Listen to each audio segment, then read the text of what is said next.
marketing manager and China expert, live from Dubai, joining us for this conversation. Gerard, great to speak to you as always.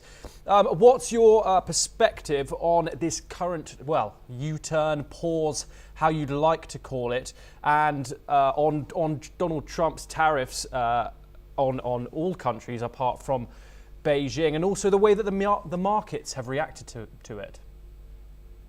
Thank you, Thomas. I think what we see now is what Prussian General Clausewitz called the fogs of war. When there's a conflict starting, then there's a fog you don't see really clearly. And now the fog disperses and you can see a bit more, a better picture. We see markets rebounding, of course, with this 90-day pause for tariffs, also from the European Union. Of course, it's natural that markets now rebound. As you said earlier, there was a strong rebound in Europe, but this could not be sustained. I think it's now still, for example, DAX, the German index, the bellwether, which reflects the performance of 30 major German companies, is up 5%. Almost the French CAC 40 index, the same 5%. They almost rise now on lockstep.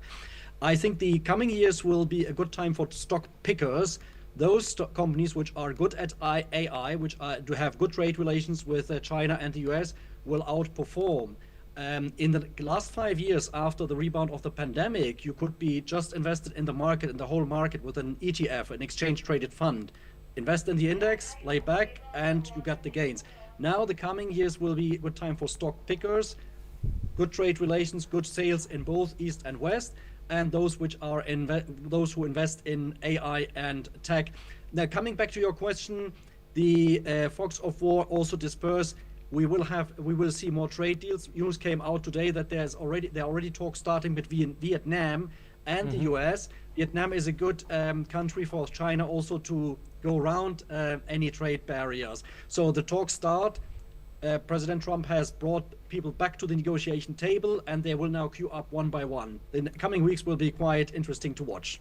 Gerard, we certainly come a long way from Donald Trump in the Rose Garden with his big board with all his countries on it. What do you make of both China's reaction with the imposition from the United States of the 125% tariffs on Chinese goods coming into the United States, and then 84% tariffs on United States goods moving into China? We obviously haven't seen a drop today on the Chinese stock exchange. What are your thoughts on the US and Washington and Beijing's correspondence with each other today?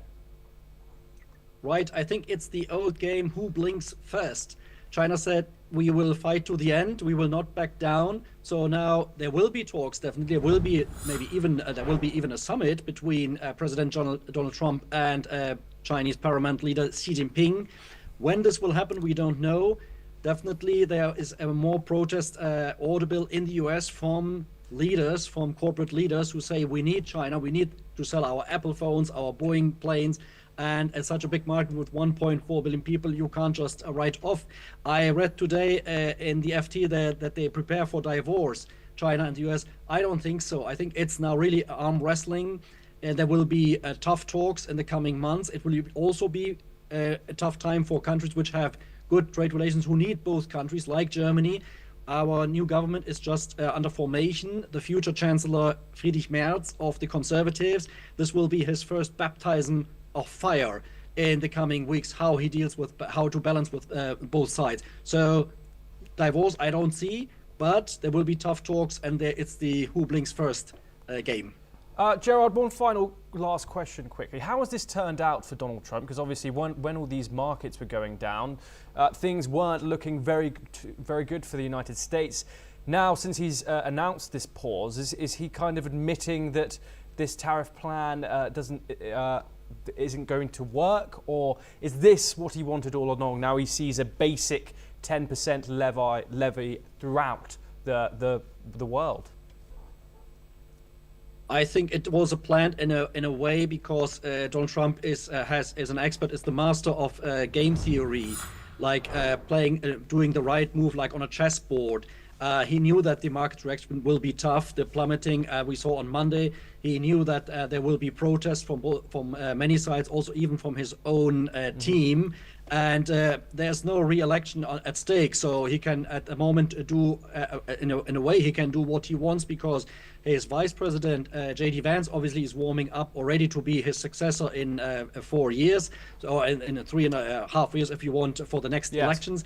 But President Trump is in the driving seat. He attracted the whole attention to the world on the US, and that's what he wanted, and he has reached. Our former Chancellor Angela Merkel once said, after her chancellor, he said, Donald Trump is a tough discussion partner. When you're in the room, there's either a winner or a loser, but there's never a balance when you speak to Donald Trump. Gerard Alfil, thank you very much for joining us. We move on now to some more news updates. Trump has raised the tariffs on China to